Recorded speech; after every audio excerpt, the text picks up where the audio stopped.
आज हम पढ़ेंगे कक्षा नंबर 10 के लिए पृष्ठीय क्षेत्रफल और आयतन।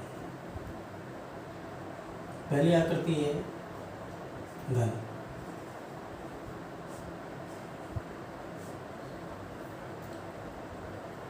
घन की आकृति इस तरह की होती है। घन ऐसी आकृति है जिसके 6 पृष्ठ होते हैं और छह के 6 पृष्ठ क्या होते हैं, वर्गाकार होते हैं। जैसे अपने चौक का डिब्बा होता है या सांप सीढ़ी खेलने के लिए या लूडो खेलते हैं, उसके जो होती है पासा जो होता है वो घन की आकृति है। 6 पृष्ठ कैसे होते हैं भाई, वर्गाकार। ये विशेषता इसकी 6 पृष्ठ वर्गाकार होते हैं। तो यही इसकी परिभाषा में आता है कि 6 वर्गाकार पृष्ठों से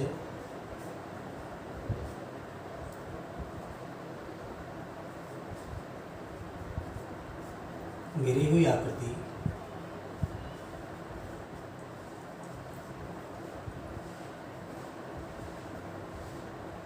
घन कहलाती है।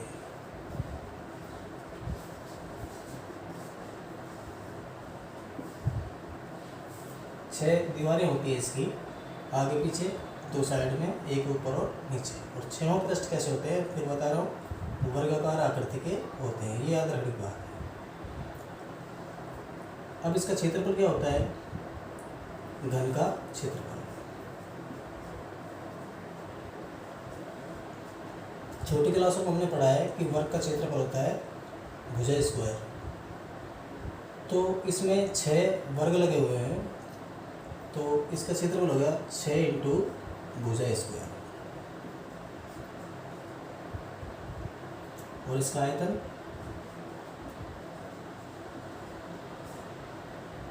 आयतन होता है भुजा की पावर 3।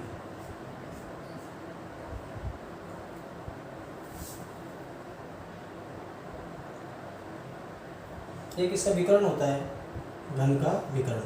विकर्ण मीन्स ये घन का विकर्ण। इसका सूत्र होता है भुजा √3।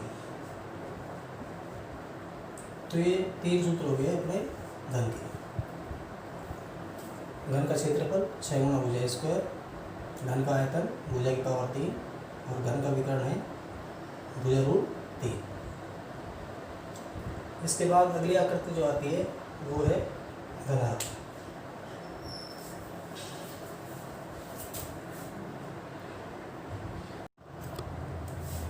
अगली आकृति है घनाभ। घनाभ ऐसी आकृति होती है जिसके 6 फलक क्या होते हैं, आयत के आकार के होते हैं। घन में और घनाभ में ये अंतर है कि घन के 6 फलक वर्गाकार आकृति के होते हैं और आयताकार आकृति के कौन से होते हैं, घनाभ के 6 फलक। यानी घनाभ में 6 की 6 दीवारें जो होती है वो आयताकार आकृति की होती है। घनाभ के उदाहरण है कमरा, संदूक, ईंट या माचिस की डिब्बी, और भी अन्य उदाहरण बहुत सारे मिल जाएंगे आपको। तो ये सब कैसे आकृति है, ये सब घनाभाकार आकृति है। अब इसमें घनाभ का क्षेत्रफल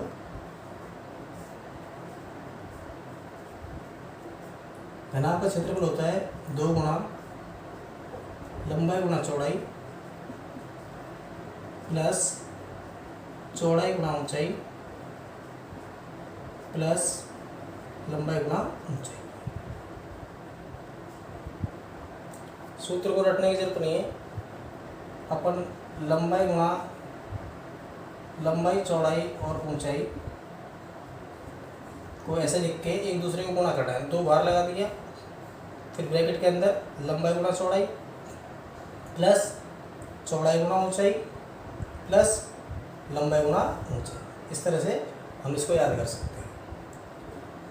घनाभ का आयतन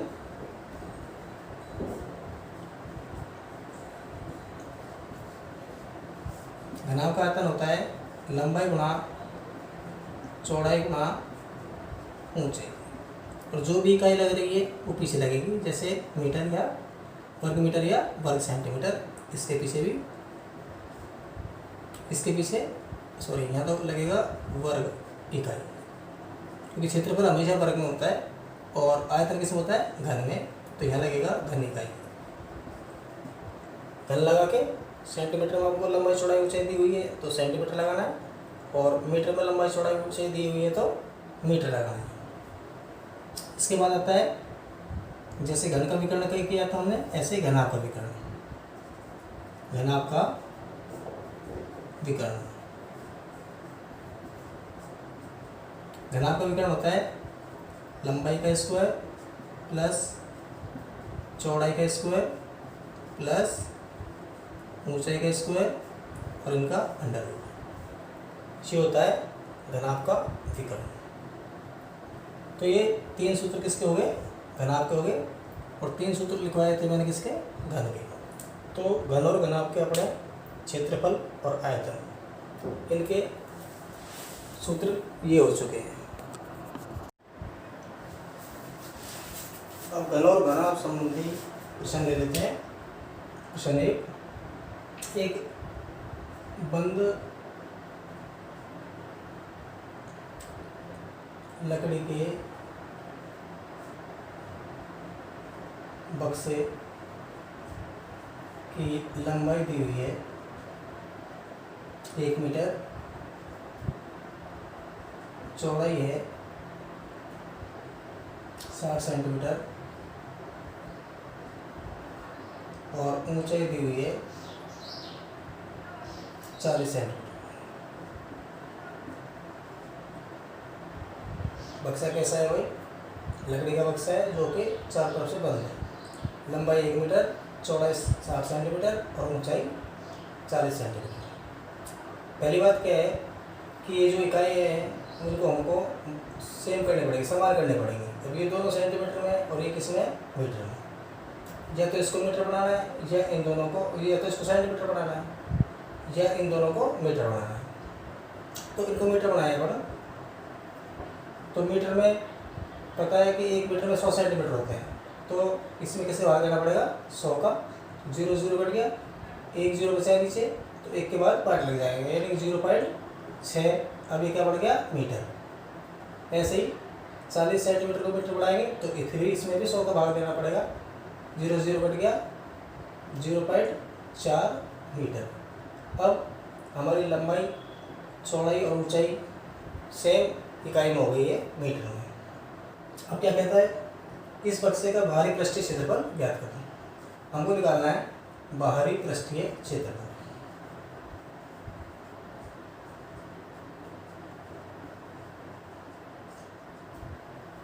बताया था बक्सा क्या होता है, बक्सा होता है घनाभ, जिसमें 6 आयताकार फलक होती हैं, और घनाभ का क्षेत्रफल होता है 2 गुणा लंबाई गुणा चौड़ाई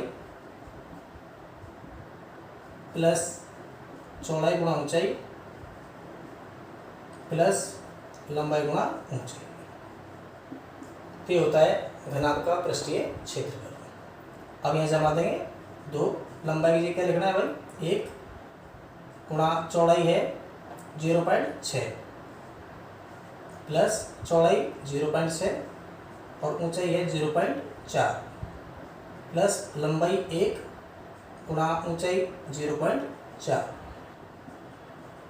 अब इनको गुणा करना है दोनों को, लंबाई और चौड़ाई को, तो 0.6 को 1 से गुणा करेंगे तो वही आएगा 0.6 प्लस इन दोनों को गुणा करेंगे तो 6 चौके 24, और 1 के बाद इसमें पॉइंट है, 1 के बाद इसमें पॉइंट है, ये ध्यान रखना है। तो पीछे से 1 2 गिन के फिर पॉइंट लगाना है, यानी कि 0.24 प्लस 4 एकम 4, तो ये आएगा 0.4। 1 से गुणा होकर सेम संख्या आती है। अब इनको क्या करना है, अंदर वाली संख्याओं को जोड़ना है। तो जोड़ना देखो, 0.6 प्लस 0.24 प्लस 0.4, इस तरह से पॉइंट एक सीधे में होना चाहिए, और कहीं संख्या खाली पड़ रही तो वहाँ हम 0 लगा सकते हैं। अब जोड़ लो, 4 6 2 8 8 4 12 और पीछे से 2 के बाद पॉइंट है सब में, तो यहाँ भी 2 के बाद पॉइंट, यानी कि 2 ये वाला, अंदर 1 पॉइंट 2 4। अब इसको किससे गुणा करेंगे? 2 से, 2 चौके 8, 2 दूनी 4 और 2 एकम 2, तो 2.48। और इकाई क्या है? मीटर, क्योंकि क्षेत्रफल निकाल रहे हैं तो क्षेत्रफल में लिखेंगे वर्ग मीटर। क्षेत्रफल की इकाई होती है वर्ग मीटर।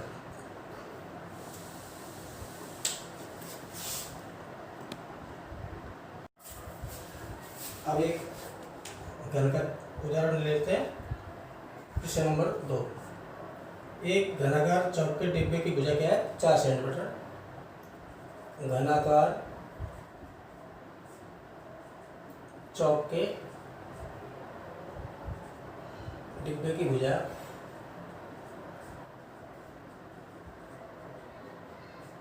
रखी हमको 4 सेंटीमीटर। क्या पूछता है? चौक के डिब्बे का संपूर्ण पृष्ठीय क्षेत्रफल। एक तो निकालना हमको इस डिब्बे का संपूर्ण पृष्ठीय क्षेत्रफल,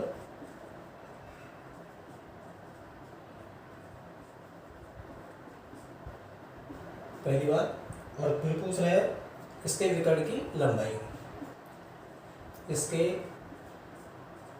विकर्ण की लंबाई। 2 चीज़ पूछ रहा है, दोनों याद करनी है हमको।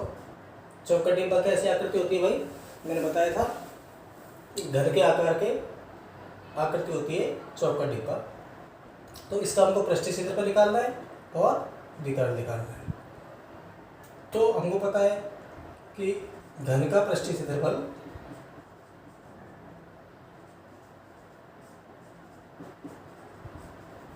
क्या होता है?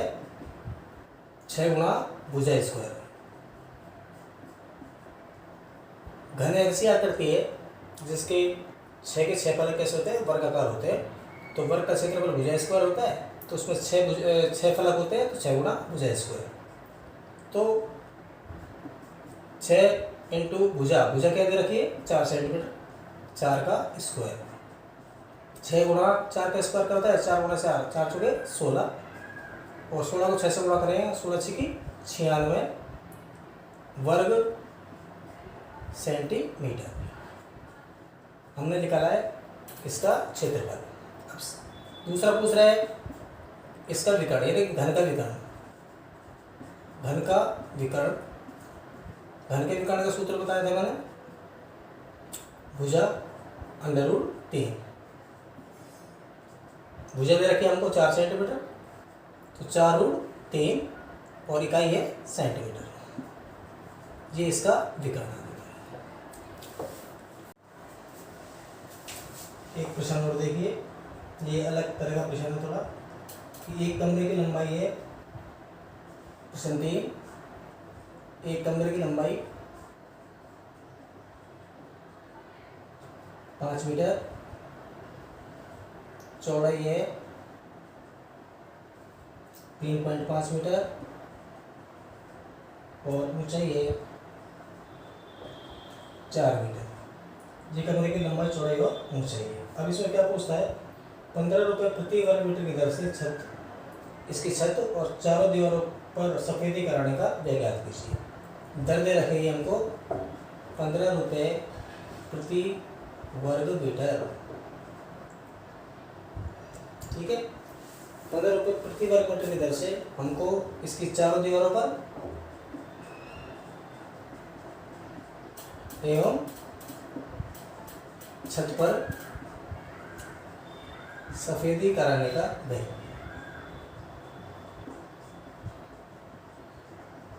ये निकालना है।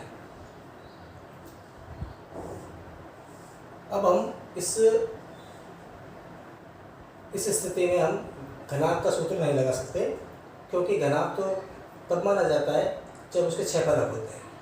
अब जब हम सफ़ेदी करते हैं तो सफ़ेदी करने में 4 दीवारें होती हैं और ऊपर की छत होती है, नीचे की फर्श पर सफ़ेदी नहीं होती है। इसलिए क्या करेंगे? चारों दीवारों का क्षेत्रफल निकालेंगे और फिर छत का क्षेत्रफल निकालेंगे, दोनों को जोड़ना है। चारों दीवारों का क्षेत्रफल होता है, चारों दीवारों का क्षेत्रफल, नया सूत्र है 2 गुणा ऊंचाई लंबाई प्लस चौड़ाई। इसका ध्यान रखना है, जब भी हमारे पास घनाभ नहीं होगा, चारों दीवारों का सफेदी कराने की बात करेगा तो इसी सूत्र को लगाना है अपने को, 2 गुना ऊंचाई लंबाई प्लस चौड़ाई। तो 2 गुना ऊंचाई हमको कह दिए 4, लंबाई 5 और चौड़ाई है 3.5। यहाँ गुणा कर लेंगे, 4 दूनी 8 और ये दोनों जोड़ के हो जाएंगे 5 और 3.5 यानी कि 8.5। अब 8.5 को 8 से गुणा करना है, 8 5 40, हासिल 4, 8 64, 64 4 68। अब एक के बाद पॉइंट था तो यह लगा देंगे यानी कि 68 वर्ग मीटर। ये आ गया है उस कमरे की चारों दीवारों का क्षेत्रफल। तो चारों दीवारों पर सफेदी कराएंगे यानी कि इस क्षेत्रफल पर सफेदी करानी है। और कहाँ करानी है भाई? छत पर। तो छत का क्षेत्रफल होता है, छत कैसी होती है? आयताकार। छत का क्षेत्रफल होता है लंबाई गुना चौड़ाई, जो कि आयत का क्षेत्रफल होता है। अब लंबाई दी हुई है हमको 5 मीटर और चौड़ाई है 3.5। यहाँ गुणा कर लेंगे, इसमें 25 हासिल 2, 5 या 15, 15 2 17, एक के बाद पॉइंट वर्ग मीटर।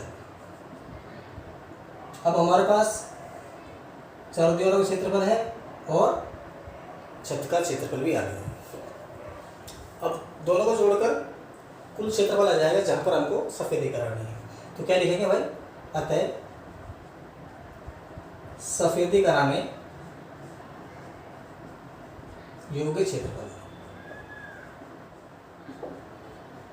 बराबर 68 प्लस 68 आया था चारों दीवारों का और 17.5 छत का, 17.5।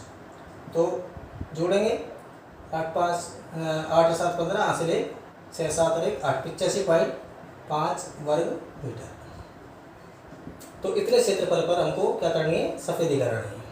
और सफेदी की दर दी हुई है 15 रुपये प्रति वर्ग मीटर, यानी कि 1 वर्ग मीटर में सफेदी कराने का खर्च क्या आता है भाई? 15 रुपये आता है। और हमको सफेदी करानी है 85.5 वर्ग मीटर में, इसलिए सफेदी कराने का व्यय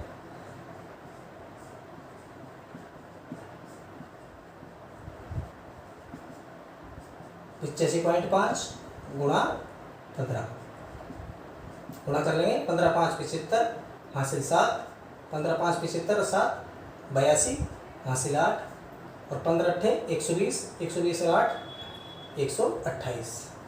अब यहाँ पर एक के बाद पॉइंट 1282.50 रुपये, इतना सफेदी कराने का खर्च आ जाएगा।